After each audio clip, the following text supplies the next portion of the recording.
자, 안녕하세요. 이승주 변호사입니다. 자, 오늘 강의할 내용은 합의해지서에 손해배상 언급이 없다면 손해배상 청구가 어렵다라는 내용입니다.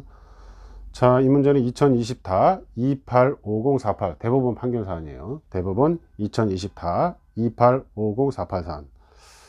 일단은 그 해지, 합의해지라는 용어를 제가 썼는데, 합의해제도 있죠. 해제. 해제는 소급해서 계약이 무효로 돌아가는 거고, 합의해서 해지는 장래를 향해서 계약이 무로 돌아가는 건데, 보통 이제 오늘 사안은 그 해지 사안입니다. 기존 거래는 유효한 걸로 보고, 예를 들어서 임대차 같은 경우가 이제 보통 해지죠. 그래서 오늘은 합의 해제와 합의 해지는 법리는 동일한데 합의 해지를 전제로 강의를 하겠습니다. 이 판결 사안도 그렇고요. 그래서 해지와 해제는 약간 개념적으로 구별된다, 이 말씀을 우선 드리고, 자, 이 합의 해지는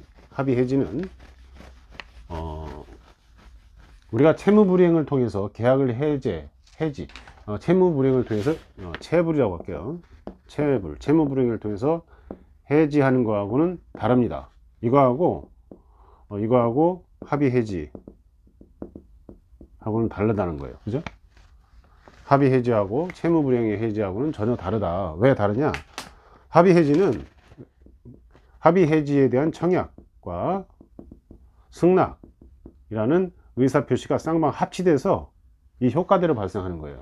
그래서 제가 아까 말씀드린 것처럼 합의 해지서를 작성하면서 거기에 손해배상 언급이 없다면 전부 합의로 끝난 거로 볼 여지가 있어서 손해배상 청구를 별도로 할 수 없다는 거죠. 다만 합의 해지서를 작성하면서 손해배상은 청구할 수 있다 차보라도 그렇게 그걸 손해배상을 유보했다는 말을 합니다. 또 특약으로 손해배상 청구할 수 있다, 뭐 금 얼마를 뭐 이런 식으로 넣지 않는 이상 합의 해지서만 작성됐다면 그 어떤 계약 관계를 종료시키는 그 효과 발생하고 손해배상도 청구할 수 없다라는 거죠.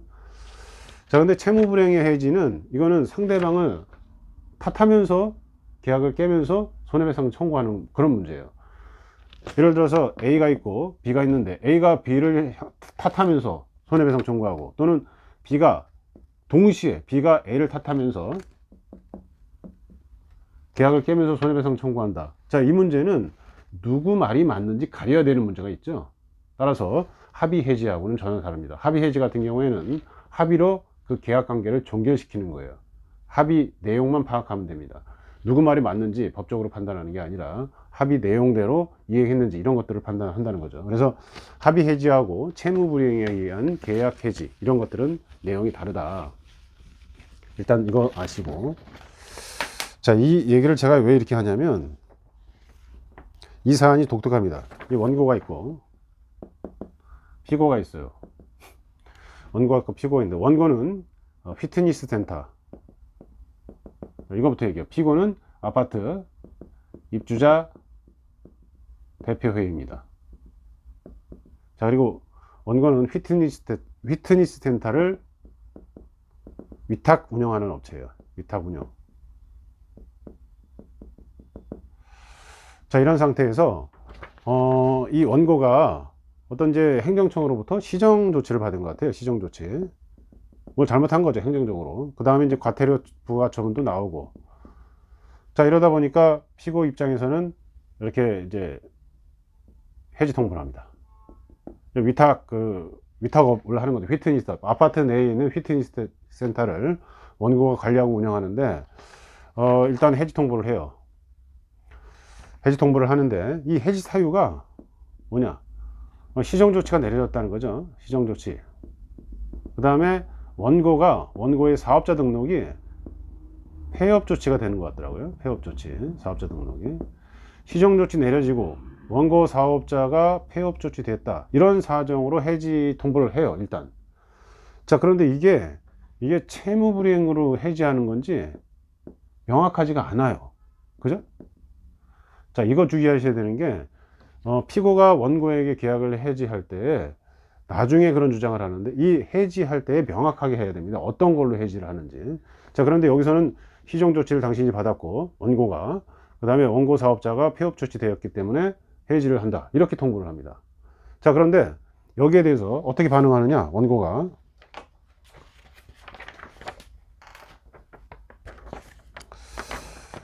원고가 이렇게 반응을 해요. 해지에 동의한다 이렇게 합니다. 해지에 동의한다. 다만 원고가 한 8에서 9억을 쓴 것 같아요. 시설비로 이만큼 썼으니까. 그럼 이거 해지 동의한다. 그 대신 이 문제 해결해 달라. 시설에 대해서 뭐 매입하라 뭐 이런 취지죠. 이런 걸 보내요. 그러니까 다시 여기서 또 내용 증명이 뭐가 날라가냐면, 피고가 입자 대표회의가 해지를 수용한다 이런 표현을 합니다. 자, 그러면서 이제 피고 입장이 나오긴 하는데 이게 명확하지 않다는 거죠. 보시면은 피고가 먼저 입주자 대표회의가 원고에게 피트니스 센터 당신들 시정 조치도 받았고 행정적인, 그 다음에 원고 사업자 폐업 조치 됐으니까 나는 계약을 해지하겠다 이렇게 나가고, 그 다음에 원고는 그래 해지 동의한다. 그 대신 내가 시설한 이 비용 어떻게 할 건지 협의하자, 또는 이제 사달라 이런 식으로 얘기하고, 여기에 대해서 바로 해지 수용이라는 표현을 합니다. 이렇게. 그리고 나서 특별한 문제가 없이 원고가 서로 협의한 날짜도 대충 나오고요. 그에 따라 원고가 나가는, 그 다음에 원고가 이 8, 9억을 달라는 소송을 하고요. 이런 구조예요. 근데 1심에서는 이 8억 청구를 했나, 그런데 7억 얼마인가 8억을 청구했는데 원고 청구를 기각시킵니다. 근데 대법원에서는 원고 청구 중에서 한 3억 정도를 승소시켜요. 감정평가를 해서. 자, 여기서 보시면 내용 증명이 왔다 갔다 이렇게 합니다. 이렇게. 그렇죠? 내용 증명이랑 공문 같은 게 왔다 갔다 하는데 서로 만나서 합의를 한 건 아니에요. 그렇지만 청약과 승낙이 있었다고 본 거예요. 이게 합의 해지의 의사표시가 상호 일치했다고 본 겁니다. 자, 이런 걸 주의하셔야 돼요. 피고는 이때 나중에 원고의 채무 불이행 사유들을 잔뜩 얘기를 하는데, 그게 이제 나중에 표현됐다는 것도 지적이 됩니다. 법원 판례를 보시면. 그래서 이렇게 해지할 때는, 피고가 이렇게 해지할 때는 뭐 해야 됩니까? 채무 불이행 사유를 정확하게 적시해야 되고, 그에 따라 해지를 해야 되겠죠. 그리고 이 계약서 보면은 원고의 중대한 뭐 의무 위반 이런 식으로 돼가지고 해지가 쉽지 않았던 사안도 있었던 것 같아요. 그런데 이렇게 해지 통보를 하고 원고가 동의한다고 하고, 그 대신 시설을 어떻게 할 거냐 이런 문제를 제기하고, 일단 해지를 수용한다 이렇게 하다 보니까 합의 해지를 인정한 거야. 자, 그런데 이 판례에서 뭐라고 했습니까? 합의 해지되면 손해배상 일단 못한다고 그랬죠. 손해배상 청구. 근데 여기에 손해배상 규정이 있었어요. 손해배상 규정이. 그래서 원고가 일부 승소하는 그런 결과가 된 거고요. 원심에서는 패소했지만 2심과 3심에서 원고가 일부 승소하는 그런 사유가 됩니다. 자, 위탁계약이 어떻게 써 있었냐면, 원고가 계약사항을 위반하지는 않았으나, 지금 피고가 문제 삼은 거는 시정조치 받았다, 그 다음에 원고 사업자가 폐업조치 됐다 이런 거였어요. 처음에 문제 제기했을 때. 이때 문제 제기를 뭘로 하는지가 중요한데, 계약서에 보면 위탁계약서에 보면은 원고가 계약사항을 위반하지는 않은 거죠. 어떻게 보면 법원 보기에 이런 문제로 제기했으니 피고가 계약을 해지한 거죠. 원고가 계약사항 위반도 없는 피고가 계약을 해지한 꼴이 됐고, 그리고 이제 합의 해지도 여기 계약 해지에 포함된다고 본 거고. 자, 이런 경우에 센터에 원고가 투자한 원고가 이 센터에 투자한 돈에 대해서 투자금, 손해배상금을 계약 해지일로부터 1개월 이내에 피고가 변상토록 하는 그런 규정이 있습니다.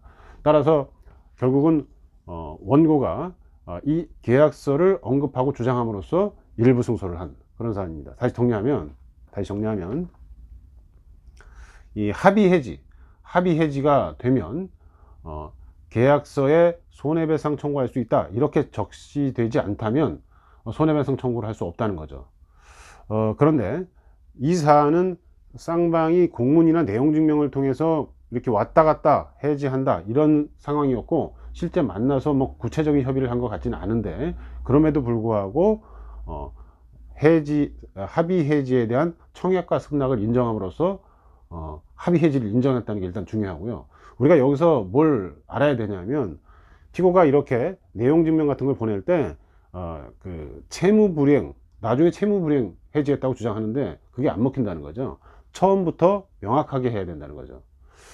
나중에 그런 얘기 해봤자 잘 안 된다는 거고, 그 다음에 결국 뭐냐, 해지 의사 표시를 할 때 그 해지 원인, 이유를 명확하게 밝혀야 되는데 대충 한 거죠, 어떻게 보면. 그래서 해지를 하고 이렇게 해지 동의를 하고 수용한다까지 했기 때문에 이걸 합의 해제로 봤다라는 게 어떻게 보면 우리가 이제 여기서 많이 배워야 될 게 많은 거죠. 자, 합의 해지가 됐고, 다만 손해배상 규정이 또 위탁계약서에 존재했고, 원고가 그걸 주장하고 증명했고, 그래서 원심이 1심이 전액 기각한 건 문제가 있고, 2심에서 감정평가를 해서 3억을 인정했고, 대법원도 원심 판결, 2심 판결이 맞다라고 선고한 겁니다. 자, 오늘은 합의 해지서에 손해배상 언급이 없으면 손해배상 청구가 어렵다는 판결에 대해서 알아봤습니다. 감사합니다.